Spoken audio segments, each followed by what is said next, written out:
अस्सलाम वालेकुम viewers, programme news views के साथ मैं हूं आपका मेज़बान जमशेद रिजवानी।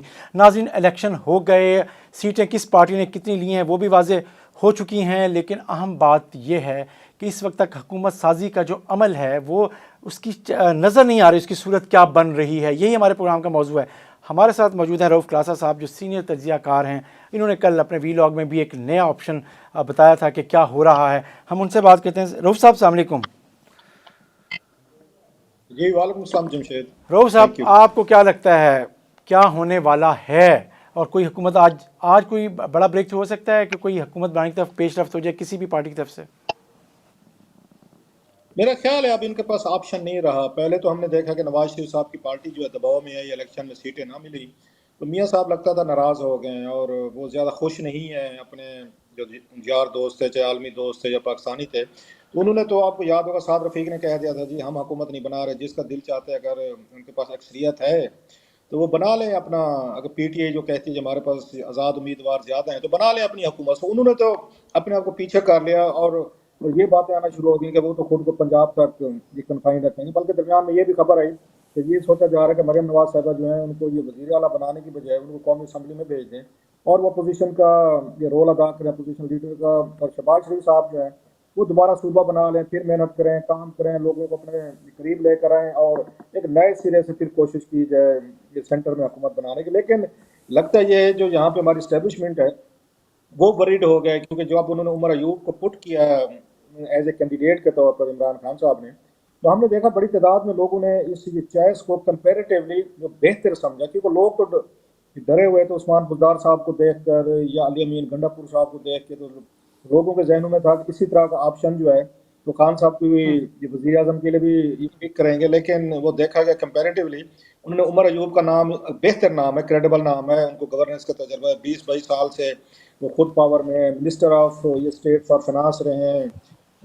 आपको याद होगा शौकत अजीज के साथ रहे, फिर बाद में सलमान शाह के साथ रहे, जितना मुशर्रफ दौर की बात कर रहा हूँ, फिर वो 2.5-3 साल इमरान खान साहब के वजीर है। सो उनका एक मैसिव एक्सपीरियंस है उमर अयूब का और इन हालात में एक बेहतर चॉइस था। मेरा तो ये ख्याल था बेहतर चॉइस उस चीज़ ने डरा दिया है मेरा ख्याल है इनको, अगर नवाज शरीफ साहब को या इस्टेब्लिशमेंट को और बाकियों को भी, कि भाई साहब अगर हम आपस में नाराजगी में बैठे रहे तो ये ना हो कि इसी इसमें मजाक मजाक में ये उमर अयूब जो है ये वजीर आजम बन ही ना जाए।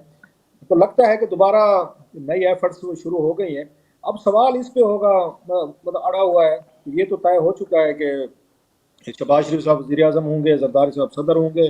अब जो वहाँ पे फाइट हो रही है वो दो होतों पे हो रही है या तीन पे कह लें।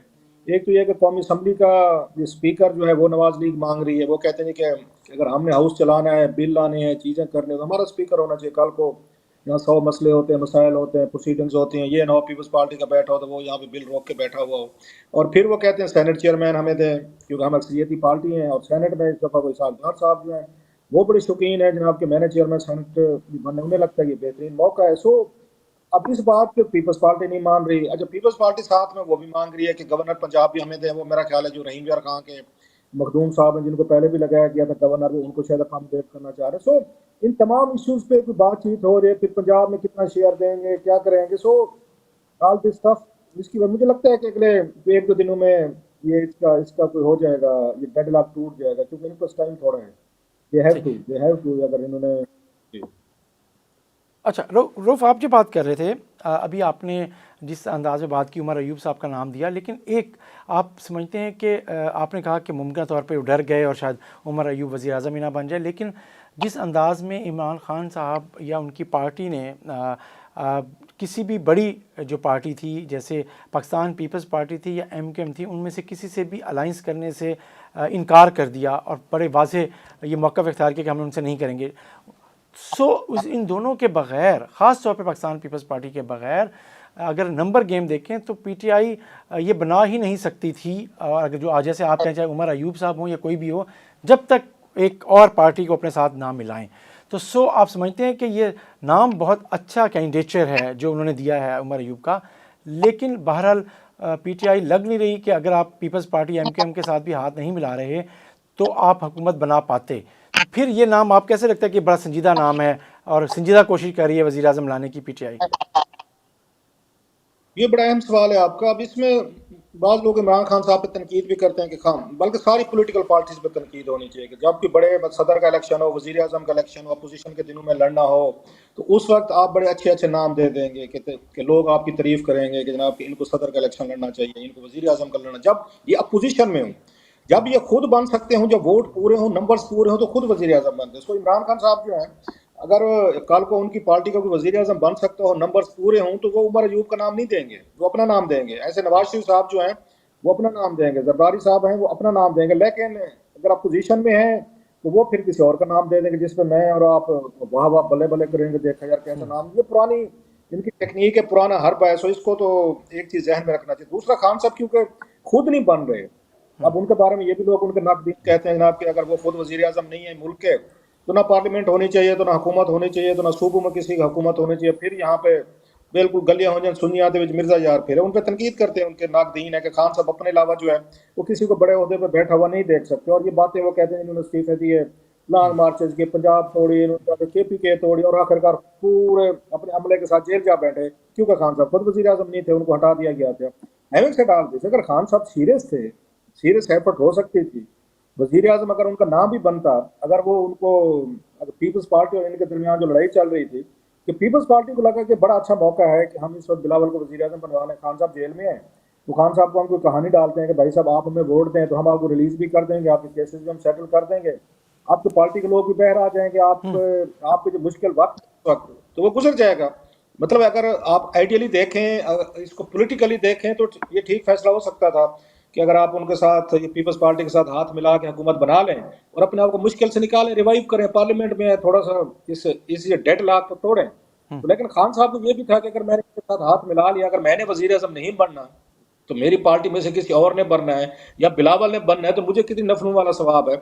और कल को मेरा जो नैरेटिव है कि मैं चोर डाकू है, मैं इनसे हाथ नहीं मिलाऊंगा, मैं इनसे बात नहीं करूंगा, मैं बैठूंगा नहीं, तो फिर तो लोग मुझे टांट करेंगे, खान साहब छोटो जी तुसी भी जाके चोरा डाकू नाल आप बैठ गए थे, आपको जब मुश्किल पड़ेगी। सो खान साहब ने अपने जो फ्यूचर का वोट बैंक बचाया है, जो यूथ है, नौजवान है, जो कहते हैं माई वे हाईवे, चोरों डाकुओं से हाथ नहीं मिलाना, मर जाएंगे, कट जाएंगे, कुछ भी हो जाएगा, हम नहीं इनसे बातचीत करेंगे। सो खान साहब ने वो वाला रूट लिया है कि उन्होंने एक पॉलिटिकली तौर पर एक मूव करने की बजाय, कोई स्ट्रेटजी बनाने की बजाय कि वक्ती तौर पर इस परेशानी से निकला जाए, उन्होंने ये फैसला किया कि नहीं जी हम किसी चोर डाकू के साथ हाथ नहीं मिलाएंगे, इन दोनों को मिलाने दें ताकि मैं एक मेजर अपोजिशन के तौर पर मार्केट में मौजूद रहूं, जिसका लोग जो है ट्रस्ट करें, और मैं जेल से निकल के कल को कह सकूं जी मैं हुकूमत बना सकता था, हम वजीर आजम बना सकते थे, मैं भी जेल से बाहर आ सकता था, मेरे साथी भी आ सकते, लेकिन हमने बड़ी कुर्बानी दी और हमने जेलों में टाइम गुजार लिया इन चोर डाकुओं के साथ मिलकर नहीं बनी। सो मेरा ख्याल खान साहब ये नैरेटिव जो है ना वो बिल्ड करना चाह रहे हैं, जो उनको सूट करते हैं पॉलिटिकली तौर पर। सही। अच्छा, वो जान के आपको नहीं लगता कि इमरान खान साहब ने फिर वही किया है कि अपोजिशन उनके पास रहे, सिर्फ उनके पास रहे, और बाकी जमातें मजबूर हो जाएं एक कोलिशन गवर्नमेंट की तरफ, और बाद में उन्हें एक स्ट्रॉन्ग अपोजिशन के ज़रिए दिफाई पोजीशन में ले जाया जाए? तो ये पॉलिटिकल मूव तो इमरान खान साहब की ठीक है, वो ठीक है, लेकिन पता क्या है जमशेद, इस वक्त हो सकता है कि ये लोग जो है ना, मैंने इनको बड़े करीब से देखा है, मैंने पिछले कोई 24-25 साल से, ये सारे नवाज शरीफ साहब हूँ, जरदारी साहब हूँ, इमरान खान साहब हूँ, बड़ा इंटरेक्शन भी रहा है, मुलाकातें भी रहती हैं, और भी एंकर हैं, सहाफ़ियों की सब रहती हैं पार्लियामेंट में।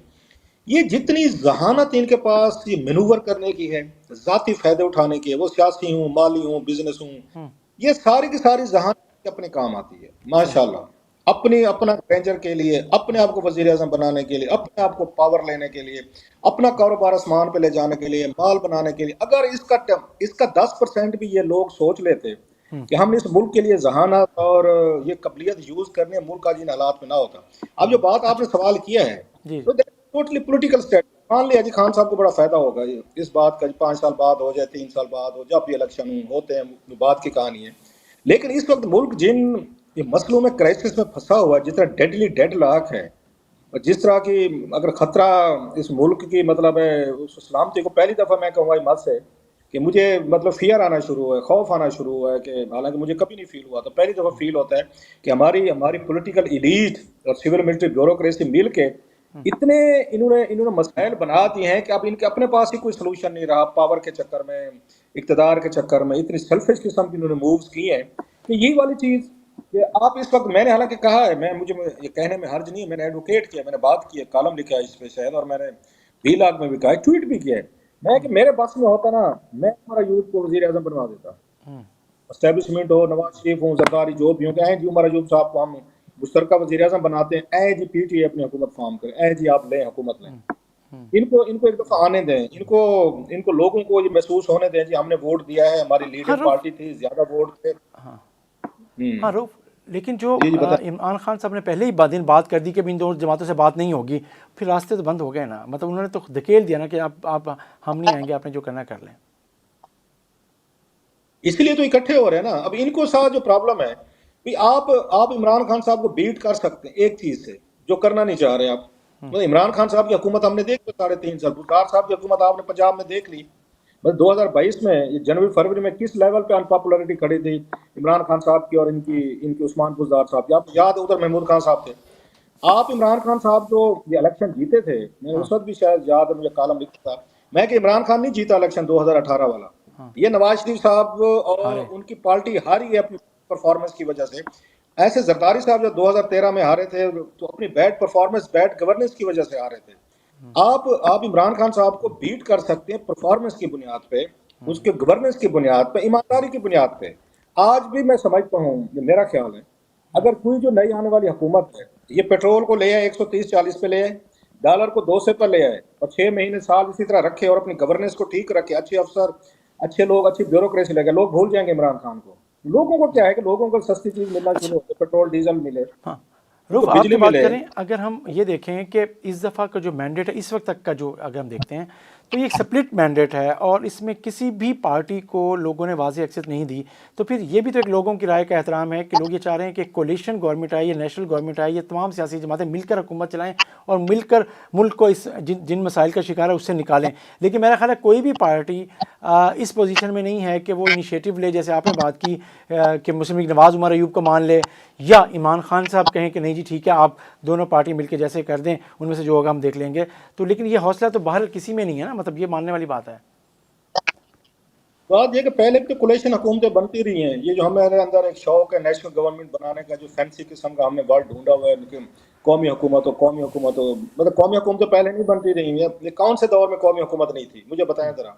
जब जरदारी साहब आए थे 2008 में, ये कौमी हुकूमत थी, इन्होंने भी अलायंसेस किए हुए थे, ये कौमी हुकूमतें होती है ना। आप पता ये तो बिल्कुल नहीं करना कि वन पार्टी रूल करो कि हाउस में 10 जमातें बैठे, जैसे बलूचिस्तान में हुआ था एक दफा, याद है 64 उनके 65 अरकान थे, 64 को वजीर बना दिया था और एक अपोजिशन वो लीडर थे यार मोहम्मद रिन साहब, क्योंकि उनकी बनती नहीं थी रसानी साहब से, लिहाजा वो अपोजिशन लीडर बन के 64 के 64 लोग वजीर थे। अब आप यही अगर तजर्बा करना चाहते हैं सेंटर में, ये तो फिर मिलकर लूटेंगे। सही।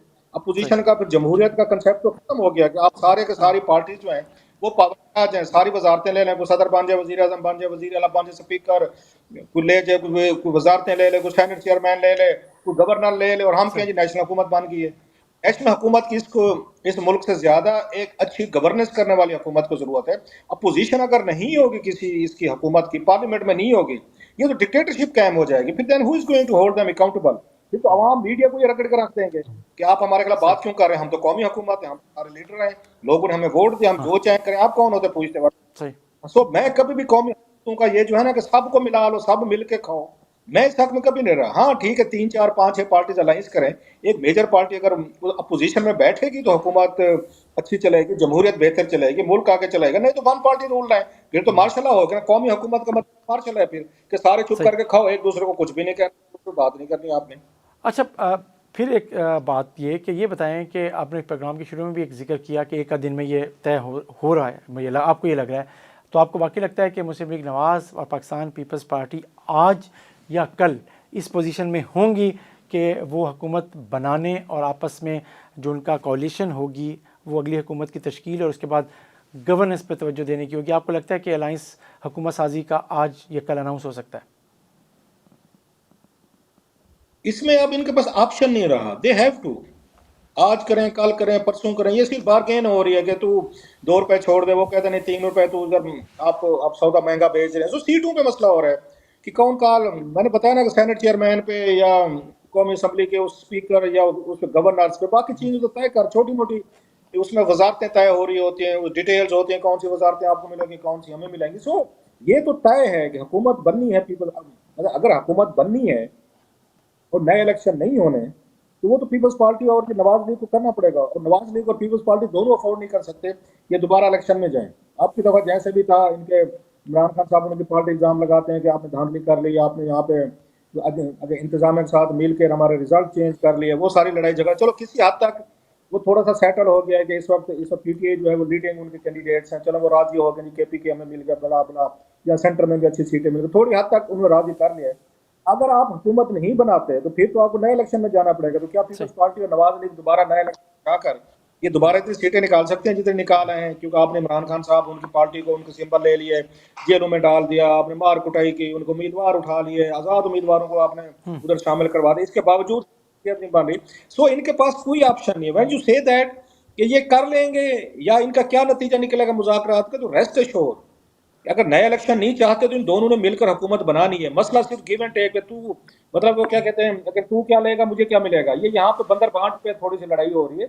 इस बात पे कोई लड़ाई नहीं है कि हमने हुकूमत बनानी है और हुकूमत चलानी है या आगे लेकर चलने। जहाँ तक गवर्नेंस का मसला, गवर्नेंस इनकी कभी प्रायोरिटी नहीं रही है। ये 16 महीना बड़ा टाइम था, गवर्नेंस अच्छी कर लेते तो इनको और ये चीजें बेहतर कर लेते तो इमरान खान साहब जो है इनके लिए बिग थ्रेट ना बनते। तो जो हुकूमत आएगी वो वही अपने उसमें लल्ले तलल्लु में पड़ेगी, क्योंकि जो नेशनल हुकूमत बनती है, अलायंस बनते हैं, अलायंस का सबसे बड़ा नुकसान होता है कि आपके जो आपकी अलाइड ये पार्टीज होती हैं, जो वजारतें होती हैं, वो खुल के खेलते हैं फिर वो अपने आप की नहीं सुनते, ना वजीर आजम की सुनते हैं, ना वजीर सही। खजाना की। वो फिर कहते हैं हमारी वजारतें आपका नो गो एरिया है, हमने आपको वोट दिए, आप हमारे वोट से वजीर आजम बने हुए हैं, बस चुप करके आप अपना खाएं, हमें अपना खाएं। तो सही। वो फिर अगेन मुझे नहीं लगता कि कोई गवर्नेंस इनकी प्रायोरिटी होगी दोनों पार्टीज की और गवर्नेंस पे लड़ेंगे। No, I don't see that. अच्छा, बिलावल भुट्टो ने अभी आज जो बात की उसमें उन्होंने कहा कि हमने मुस्लिम नवाज़ की शराइत नहीं मानी, मुस्लिम नवाज़ को हमारी शराइत माननी है, जैसे आप बात कर रहे हैं। लेकिन आप बताएं कि MQM, पाकिस्तान पीपल्स पार्टी और मुस्लिम नवाज़ की ये हुकूमत अगर बन भी जाती है तो क्या आप समझते हैं कि अगर गवर्नेंस के चैलेंज को उन्होंने कबूल कर लिया और कुछ डिलीवर भी करने में कामयाब हो गए तो फिर तो सियासी तौर पे आप इमरान खान साहब और उनके साथियों का मुकाबला कर पाएंगे, अदरवाइज़ आप आइंदा इलेक्शन में भी मुश्किल में होंगे? बिल्कुल, बड़ा अहम सवाल है आपका। आपको 3 चीज़ें करनी है। ये मतलब एक बच्चे को भी पता है कि मुझे आप और मैं कोई बहुत ज़्यादा वो नहीं है कि हमें पता है, दूसरे लोगों को नहीं पता। आपने यहाँ पे अगर पेट्रोल डीजल की कीमतें आप कम कर सके, जो कि इंटरनेशनल मॉनेटरी फंड की शराइत के तहत आपके लिए मुश्किल हो जाएगा, क्योंकि अभी एक नया प्रोग्राम आपने मार्च में लेना है। वो कहते हैं जिस कीमत पे आप ले रहे हैं उसी कीमत पे पेट्रोल डीजल जो है ना वो बेचें, बिजली गैस भी है उसी कीमत पे लोगों को दें, सब्सिडी वाला कल्चर खत्म करें, कर्जे लेने हैं, कर्जों पे इस वक्त 7,000 अरब हम सालाना दे रहे हैं, इतना टैक्स नहीं इकट्ठा कर रहे जितना हम कर्जा दे रहे हैं। वक्ती तौर पर बैंक से बारोइंग करते हैं 22% पे सूद पे, और सारा पैसा जो भी टैक्स इकट्ठा होता है बैंकों को हम सूद की शक्ल में वापस देते रहते हैं। हम लोगों से लेते हैं, ये टैक्स इकट्ठा करते हैं और बैंकों को खिला पिला रहे हैं, और बैंक इस वक्त बादशाह अरबों खरबों के वो ले रहे हैं, प्रॉफिट ले रहे हैं। सो IMF कहता है कि भाई साहब आपने लोन कम करने हैं, आपने सूद कम करना है, तो सबसे बेस्ट ये है कि बिजली गैस पेट्रोल डीजल जिस कीमत पे आप खरीद रहे हैं उसी कीमत पे लोगों को दें, सब्सिडाइज बात करें कर्जे देके। अब ये काम आपको करना पड़ेगा। अगर आपने वो डॉलर लेने, डॉलर नहीं लेंगे तो खुदा ना खास्ता फिर आपका रेट ऊपर चला जाएगा, डॉलर का महंगाई बढ़ जाएगी। सो सबसे बड़ा चैलेंज तो ये है आपके लिए कि पेट्रोल डीजल गैस बिजली को कैसे कंट्रोल करेंगे जो इस वक्त बढ़ रही है, नंबर 1। दूसरा जो बड़ा चैनल है आपका चैलेंज है वो डॉलर को स्टेबलाइज रखना है। तो डॉलर इस वक्त 280-82 तक चल रहा है, हालांकि इनका टारगेट था कि 250 तक लाएंगे हम, तो वो नहीं आ रहा। आपने अगर इमरान खान साहब को बीट करना है तो 200 तक अगर आप डॉलर ले आते, महंगाई कम हो सकती है, ये बिजली गैस ये डीजल शीजल कम हो सकते हैं। उसका एक ही ऑप्शन है बगैर सब्सिडी के कि डॉलर की कीमत आप कम कर रहे हैं, और उसके लिए आपको एक्सपोर्ट बढ़ानी है, रेमिटेंसेस बढ़ाने हैं, आपको मतलब एक्स्ट्राऑर्डिनरी किस्म के स्टेप्स लेने हैं कि पाकिस्तानी अशिया है बैरून मुल्क मंडी में ज्यादा बिकें। इस वक्त हमारी कोई मेरा ख्याल है कोई 29-30 अरब डॉलर की हमारी एक्सपोर्ट है, इसको बढ़ा के 40 अरब डॉलर तक ले जाए, 50 तक ले जाए। फिर आपका हो सकता है कि फिर आपके पास ये डॉलर की कीमत जो है वो नीचे आएगी, और उसके नीचे आने से, क्योंकि हम इंपोर्ट करते हैं, हम डीजल करते हैं, गैस करते हैं, इवन बिजली जो बनाते हैं वो भी फ्यूल हम इंपोर्ट करते हैं। तो उसका नतीजा ये निकलेगा कि आप बिजली गैस की कीमतें जो है वो भी नीचे आना शुरू हो जाएंगी, क्योंकि उनकी जो दो कॉस्ट ऑफ प्रोडक्शन है वो कम हो। ये काम आप नहीं करेंगे जो कि मुश्किल लग रहे हैं मुझे, लाख आप नारे मारते रहें, आप टेंटों में सोना शुरू कर दें, दाल साग खाना शुरू कर दें, वो जो हमने यहाँ पे ऑस्टेरिटी मैयर्स हम कर रहे हैं, हमने जी यहाँ पे गाय भैंसें बेच दी हैं वजीर आजम हाउस की, तो दूध जो है जी हम आजकल वो इस्तेमाल नहीं कर रहे, तो हम बचतें कर रहे हैं। इन बचतों से कुछ नहीं होना जब तक आप अपने एक्सपोर्ट नहीं बढ़ाते, आप अपने अपने इसको इसको डॉलर स्टेबलाइज नहीं होता, और साथ में जैसे मैंने कहा गवर्नेंस ठीक नहीं करते, जिसके मुझे चांसेस माजरत के साथ बहुत कम लगते हैं कि गवर्नेंस इनका फोकस होगा इन पार्टीज़ का।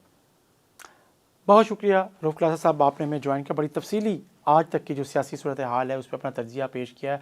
और अहम बात यह है कि जी रऊफ़ क्लासा साहब का ये कहना है कि हुकूमत तो बन रही है, आज या कल अनाउंस होगा, और मुस्लिम लीग नवाज़, MQM और पाकिस्तान पीपल्स पार्टी के पास इसके अलावा चारा ही कुछ नहीं है। और अगर हुकूमत बनने के बाद जो चैलेंजेस हैं उसमें अहम बात गवर्नेंस है और आम आदमी को रिलीफ देना है।